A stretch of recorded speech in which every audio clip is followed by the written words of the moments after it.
नारी के यहाँ संतान नहीं हो, औलाद नहीं हो, उसको पूर्णिमा के कितने महाराज, पूर्णिमा का जो चंद्र है वो विशाल का है और उस चंद्र की पूर्णता में हमारी अभिलाषाएं भी पूर्ण हो। आप आस्था चैनल के माध्यम से जितने लोग कथा सुन रहे हैं, फेसबुक यूट्यूब पर जितने कथा सुन रहे हैं और कुबेरेश्वर धाम में जितने कथा सुन रहे हैं, आप में से कितने लोग हैं जो पूर्णिमा का व्रत करते हैं? जो माताएं करती हो जरा हाथ उठाइए। पूर्णिमा का व्रत जो करते हो ना आप लोग, रखिए हाथ। अब पूर्णिमा के व्रत में आपने कई बार किताब पढ़ी होगी पूर्णिमा की, या आपने व्रत किया होगा, या पूर्णिमा का व्रत आप धारण करे होगे, तो उसमें पूजन कौन से भगवान की होती है? पूर्णिमा के व्रत में किस भगवान की पूजन होती है? तो कहा पूर्णिमा के व्रत में केले के खंभ लगाकर पूर्णिमा का जो अध्यापन होता है, पूर्णिमा की जो पूजन होती है, उस पूजन में शंकर और पार्वती की पूजन की जाती है,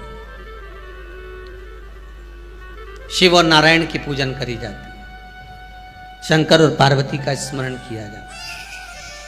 किसकी पूजन होती है? शिव पार्वती।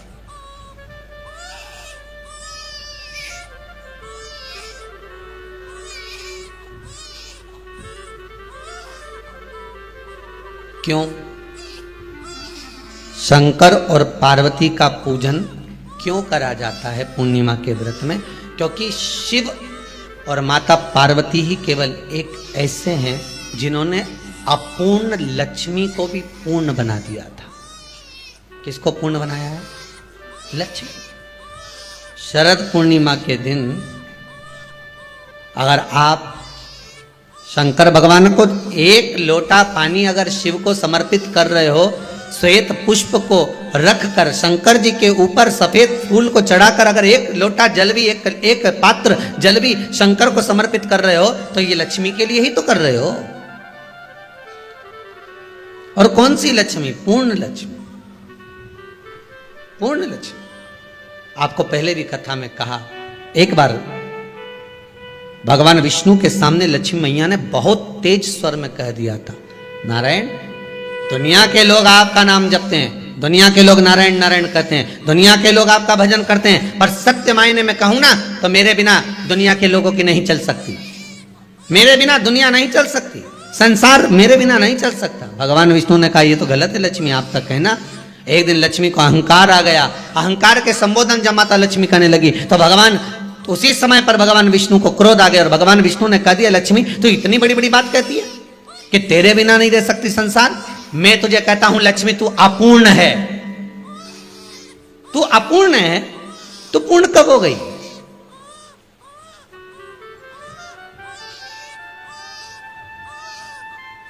तेरी पूर्णता कहां हो गई? लक्ष्मी की आंख से आंसू बहने लगे। आज आपने मुझे अपूर्ण कहा है, आपको मालूम है आप मुझे अपूर्ण कह रहे हो? आपको ये ज्ञात हो रहा है आप मुझे अपूर्ण कर रहे हो? भगवान कहते हैं, हाँ लक्ष्मी, मैंने तुझे अपूर्ण कहा है। अपूर्णता का मतलब आप जानते हो ना? भगवान कहते हैं, लक्ष्मी मैं सब जानता हूं। लक्ष्मी रोती हुई माता सरस्वती के पास पहुंच गई। सरस्वती ने पूछा, क्या बात है लक्ष्मी, क्यों रो रही हो? लक्ष्मी जी ने कहा, क्या बताऊं सखी, मेरे पति ने आज मुझे अपूर्ण कह दिया है। तो क्यों रो रही है तू? अपूर्ण अगर कह दिया, पति ने ही तो कहा है ना, तो क्यों रोना? चल मेरे साथ में। और सरस्वती मैया माता लक्ष्मी को लेकर सीधे पहुंच गई माता पार्वती के यहाँ। माता पार्वती के यहाँ जब पहुंची है, माता पार्वती ने लक्ष्मी जी को देखा और सरस्वती को देखा तो पूछा कि बात क्या है, क्या हो गया ऐसा, क्या हुआ, क्या है ऐसा जो तुम दोनों आज मेरे पास में आई? क्या हुआ? पार्वती जी कुछ बोलती, शिव जी का ध्यान माता सरस्वती की ओर और लक्ष्मी की ओर गया और भगवान शंकर जान गए कि आज भगवान नारायण ने लक्ष्मी जी को अपूर्ण कहा है। अब देखें माता पार्वती क्या कर सकती है, इसको पूर्ण बनाने के लिए करेगी क्या? क्या हुआ? माता सरस्वती जी बोली, लक्ष्मी को अपूर्ण कह दिया। अपूर्ण कर दिया।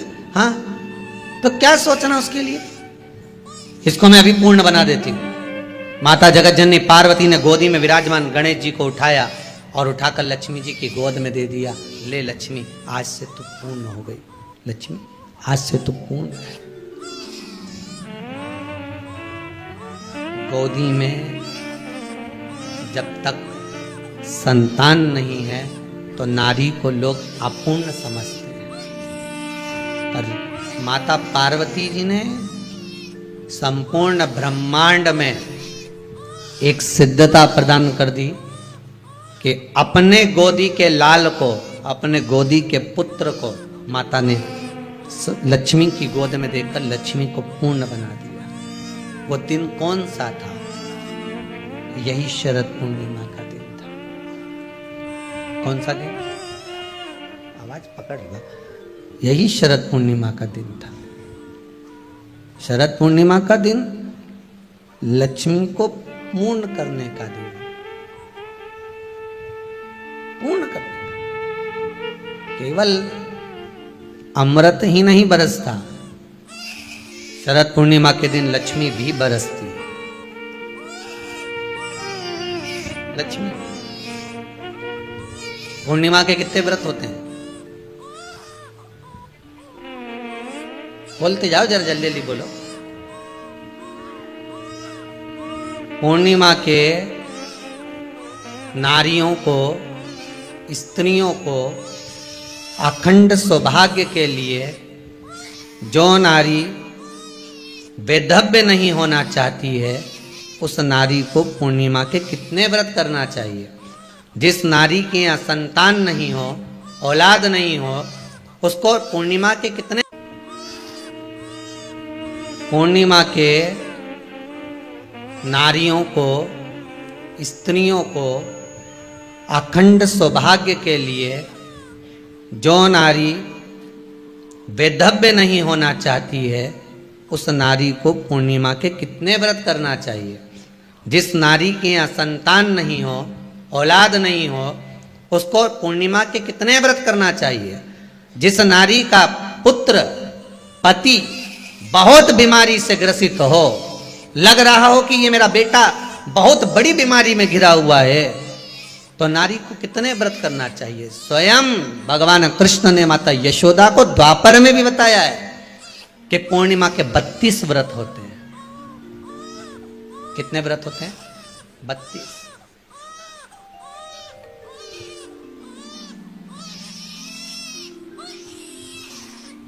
स्वयं भगवान कृष्ण यशोदा रानी को, माता यशोदा जी को भी बता रहे हैं 32 व्रत।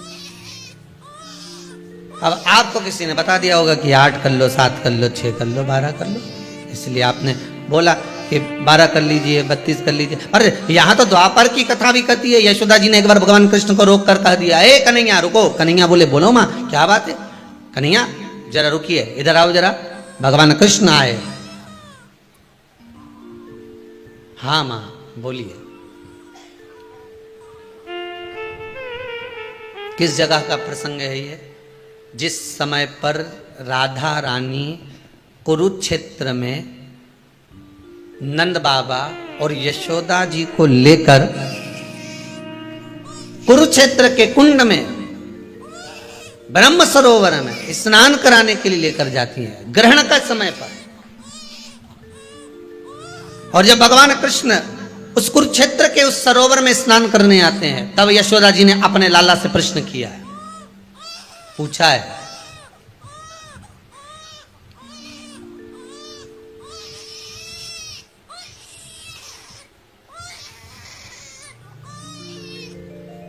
कि नारी वैधव्य होकर ना मरे।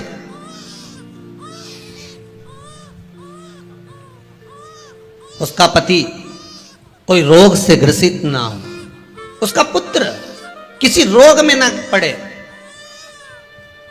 अरे भाई कितना सुंदर संवाद लिखा है। अगर किसी माता का पुत्र मान लो किसी नशे में डूबा हुआ है, कोई नशा कर रहा है और गलत नशा है, आपको लग रहा है कि ये नशे में डूबा हुआ है, आपको लग रहा है कि ये गलत जगह पर डूब गया है, आपको लग रहा है कि मदिरापान में, मांसाहार में या अधिक गांजा आदि का जो भी नशे होते हैं, जितने भी नशे उसमें डूब चुका है, और माँ उसको समझा रही है तू नशे में मत डूब, तू इस काम को मत कर, तू ये गलत कर्म मत कर।